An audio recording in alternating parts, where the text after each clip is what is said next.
Hi hello welcome to A K. Delight. ಎಲ್ಲರಿಗೂ ನಮಸ್ಕಾರ. ನಾನು ನಿಮ್ಮ ಅಕ್ಷತಾ. ಇವತ್ತು ನಾನೊಂದು ರುಚಿಯಾದಂತಹ ಹುಳಿಯಾದ ಸಿಹಿಯಾದ ಹಾಗೆ ಖಾರವಾದಂತಹ ಒಂದು ಸ್ಪೆಷಲ್ ಆದಂತಹ ಮಾವಿನಕಾಯಿಯ ಸಿಹಿ ಹುಳಿ ಖಾರ ಮಸಾಲ ರೆಸಿಪಿಯೊಂದಿಗೆ ನಿಮ್ಮ ಮುಂದೆ ಬಂದಿದ್ದೇನೆ. ಬನ್ನಿ ಹಾಗಿದ್ರೆ ಈ ರುಚಿಕರವಾದಂತಹ ಮಾವಿನಕಾಯಿಯ ಈ ರೆಸಿಪಿಯನ್ನು ಯಾವ ರೀತಿ ಮಾಡೋದು ಅಂತ ನೋಡುವ. ಅದಕ್ಕೂ ಮೊದಲು ಯಾರೆಲ್ಲ ನಮ್ಮ ಚಾನೆಲ್ಗೆ ಸಬ್ಸ್ಕ್ರೈಬ್ ಮಾಡಲಿಲ್ವೋ ಸಬ್ಸ್ಕ್ರೈಬ್ ಮಾಡಿ, ಹಾಗೆ ವಿಡಿಯೋನ ಫುಲ್ ನೋಡಿ ಸಪೋರ್ಟ್ ಮಾಡಿ. ನೋಡಿ, ನಾನಿಲ್ಲಿ ಒಂದು ಮಾವಿನಕಾಯಿಯನ್ನು ತೊಳೆದು ತಗೊಂಡಿದ್ದೇನೆ. ಇನ್ನಿದನ್ನು ನೋಡಿ ಈ ರೀತಿ ಹೊರಗಿನ ಸಿಪ್ಪೆ ಎಲ್ಲ ತೆಗೆದುಕೊಳ್ತಾ ಇದ್ದೇನೆ. ಹೊರಗಿನ ಸಿಪ್ಪೆ ತೆಗೆದು ಈ ರೀತಿ ಸಣ್ಣ ಸಣ್ಣ ತುಂಡುಗಳನ್ನಾಗಿ ಕಟ್ ಮಾಡಿಕೊಳ್ಬೇಕು. ನಿಮಗೆ ಸಣ್ಣ ಸಣ್ಣ ತುಂಡು ಬೇಕು ಅಂತಿದ್ರೆ ಸಣ್ಣ ಸಣ್ಣ ತುಂಡುಗಳನ್ನಾಗಿ ಕಟ್ ಮಾಡಿಕೊಳ್ಳಿ. ನಾನು ನೋಡಿ ಈ ಸೈಜಲ್ಲಿ ಕಟ್ ಮಾಡಿದ್ದೇನೆ. ಇದರಲ್ಲಿ ನೋಡಿ ಕಟ್ ಮಾಡಿದಂತಹ ಎಲ್ಲ ಪೀಸುಗಳಿದೆ. ಈ ಕಪ್ಪಲ್ಲಿ 2 ಕಪ್ ಆಗುವಷ್ಟು ಪೀಸುಗಳಿವೆ. ಇನ್ನು ನೋಡಿ, ಒಂದು ಬಾಣಲೆಯನ್ನು ಸ್ಟವ್ ಮೇಲೆ ಇಟ್ಟು ಸ್ಟವ್ ಹಚ್ಚಿ ಅದಕ್ಕೊಂದು 4 ಚಮಚ ಆಗುವಷ್ಟು ತೆಂಗಿನೆಣ್ಣೆಯನ್ನು ಹಾಕಿಕೊಂಡಿದ್ದೇನೆ. ತೆಂಗಿನೆಣ್ಣೆ ಬಿಸಿಯಾದ ತಕ್ಷಣ ಅದಕ್ಕೆ ಒಂದು ಅರ್ಧ ಚಮಚ ಆಗುವಷ್ಟು ಜೀರಿಗೆ, ಹಾಗೆ ಒಂದು ಅರ್ಧ ಚಮಚ ಆಗುವಷ್ಟು ಸೋಂಪು ಕಾಳು ಇಷ್ಟನ್ನು ಹಾಕಿ ಒಂದ್ಸಲ ಕೈ ಆಡಿಸಿಕೊಳ್ಳಿ.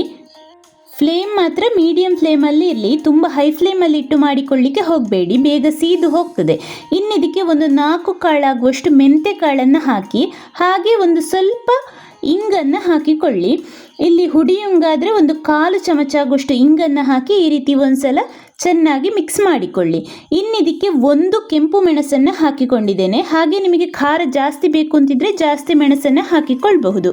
ಇನ್ನು ನಾವು ಕಟ್ ಮಾಡಿದಂತಹ ಮಾವಿನಕಾಯಿಯನ್ನು ಹಾಕಿ ಈ ರೀತಿ ಒಂದ್ಸಲ ಚೆನ್ನಾಗಿ ಮಿಕ್ಸ್ ಮಾಡಿ ಅದಕ್ಕೆ ಒಂದು ಅರ್ಧ ಚಮಚ ಆಗುವಷ್ಟು ಕಪ್ಪು ಎಳ್ಳನ್ನು ಹಾಕಿಕೊಂಡಿದ್ದೇನೆ. ಕಪ್ಪು ಎಳ್ಳನ್ನು ಹಾಕಿ ಪುನಃ ಈ ರೀತಿ ಒಂದ್ಸಲ ಚೆನ್ನಾಗಿ ಮಿಕ್ಸ್ ಮಾಡಿ ಒಂದು ಸ್ಟಾರ್ ಫ್ಲವರನ್ನು ಹಾಗೆ 1 ಇಂಚ್ ಆಗುವಷ್ಟು ಚಕ್ಕೆಯನ್ನು ಹಾಕಿ ಪುನಃ ಈ ರೀತಿ ಚೆನ್ನಾಗಿ ಕೈ ಆಡಿಸಿಕೊಂಡಿದ್ದೇನೆ. ಇನ್ನಿದು ಮುಚ್ಚಿಡಿ, ಇದು ಎಣ್ಣೆಯಲ್ಲಿಯೇ ಬೇಯಬೇಕು, ಚೆನ್ನಾಗಿ ಬೇಯಬೇಕು. ನಿಮಗೆ ಚೆನ್ನಾಗಿ ಸ್ಮ್ಯಾಶ್ ಆಗುವಲ್ಲಿವರೆಗೆ ಇದು ಬೆಂದರೆ ಒಳ್ಳೆಯದು. ಅಥವಾ ಸ್ವಲ್ಪ ಗಟ್ಟಿ ಇರಲಿ ಅಂತಾದರೆ ಗಟ್ಟಿಯೇ ಇರಲಿ, ಚೆನ್ನಾಗಿ ಬೆಂದರೆ ತುಂಬ ರುಚಿಯಾಗಿರ್ತದೆ. ಇನ್ನಿದಕ್ಕೆ ಒಂದು 5 ನಿಮಿಷ ಆದ ಮೇಲೆ ಒಂದು ಅರ್ಧ ಚಮಚ ಆಗುವಷ್ಟು ಅರಶಿನ ಹುಡಿ, ಹಾಗೆ ಒಂದು ಅರ್ಧ ಚಮಚ ಆಗುವಷ್ಟು ಕೆಂಪು ಮೆಣಸಿನ ಹುಡಿ, ಹಾಗೆ ಒಂದು ಅರ್ಧ ಕಪ್ ಆಗುವಷ್ಟು ಬೆಲ್ಲ, ತುರಿದಂತಹ ಬೆಲ್ಲ ಇಷ್ಟನ್ನು ಹಾಕಿ ನೋಡಿ ಈ ರೀತಿ ಚೆನ್ನಾಗಿ ಮಿಕ್ಸ್ ಮಾಡಿಕೊಳ್ಬೇಕು.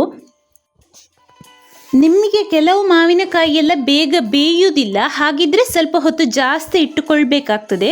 ಅದು ಮಾವಿನಕಾಯಿಯ ಮೇಲೆ ಡಿಪೆಂಡ್ ಆಗ್ತದೆ. ಇನ್ನು ನೋಡಿ, ಈ ರೀತಿ ಮಿಕ್ಸ್ ಮಾಡಿದ ಮೇಲೆ ಪುನಃ ಒಂದು ಅರ್ಧ ಕಪ್ ಆಗುವಷ್ಟು ಸಕ್ಕರೆಯನ್ನು ಆ್ಯಡ್ ಮಾಡಿಕೊಂಡಿದ್ದೇನೆ. ಇನ್ನಿದನ್ನು ಪುನಃ ಒಂದ್ಸಲ ಈ ರೀತಿ ಮಿಕ್ಸ್ ಮಾಡಿ ಸ್ವಲ್ಪ ನೀರು ಹಾಕಿಕೊಂಡಿದ್ದೇನೆ. ನೀರು ಹಾಕಿಕೊಳ್ಳೋ ಅವಶ್ಯಕತೆ ಇಲ್ಲ, ಬೇಕು ಅಂತಿಲ್ಲ.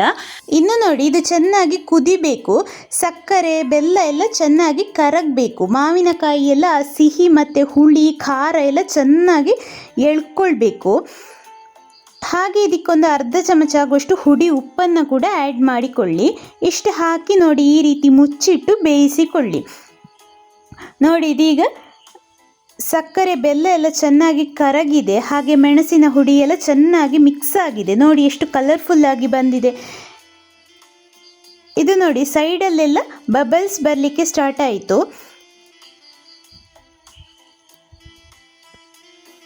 ಈ ರೀತಿ ಮಾವಿನಕಾಯಿಯ ಪೀಸ್ ಎಲ್ಲ ಚೆನ್ನಾಗಿ ಬೇಯಬೇಕು, ಆಗ ತುಂಬ ರುಚಿಯಾಗಿರ್ತದೆ. ಇಲ್ಲಾಂತಾದರೆ ಅದು ಗಟ್ಟಿ ಗಟ್ಟಿ ಸಿಗ್ತದೆ. ಮಾವಿನಕಾಯಿಯ ಮೇಲೆ ಡಿಪೆಂಡ್ ಆಗ್ತದೆ. ಚೆನ್ನಾಗಿ ಬೇಯಿಸಿಕೊಳ್ಳಿ. ನೋಡಿ, ಇದೀಗ ಚೆನ್ನಾಗಿ ಬೆಂದಿದೆ. ಅಥವಾ ನಿಮಗೆ ಗಟ್ಟಿಯೇ ಬೇಕು, ಸ್ವಲ್ಪ ಮಾವಿನಕಾಯಿ ಬಾಯಿಗೆ ಸಿಗಬೇಕು ಅಂತಿದ್ರೆ ಸ್ವಲ್ಪ ಗಟ್ಟಿಯೇ ಇರಲಿ, ನೀವು ನೋಡಿಕೊಂಡು ಬೇಯಿಸಿಕೊಳ್ಳಿ. ಇದು ನೋಡಿ, ಇಷ್ಟ ಆದರೆ ಸಾಕು. ಇನ್ನು ಸ್ಟವ್ ಆಫ್ ಮಾಡಿ ತಣ್ಣಗಾದ ಮೇಲೆ ಸರ್ವ್ ಮಾಡಿ. ತುಂಬ ರುಚಿಯಾಗಿರ್ತದೆ. ಮಾವಿನಕಾಯಿ ಈ ಒಂದು ಹೊಸ ರೆಸಿಪಿಯನ್ನು ಎಲ್ಲರೂ ಒಂದ್ಸಲ ಖಂಡಿತ ಟ್ರೈ ಮಾಡಿ ನೋಡಿ.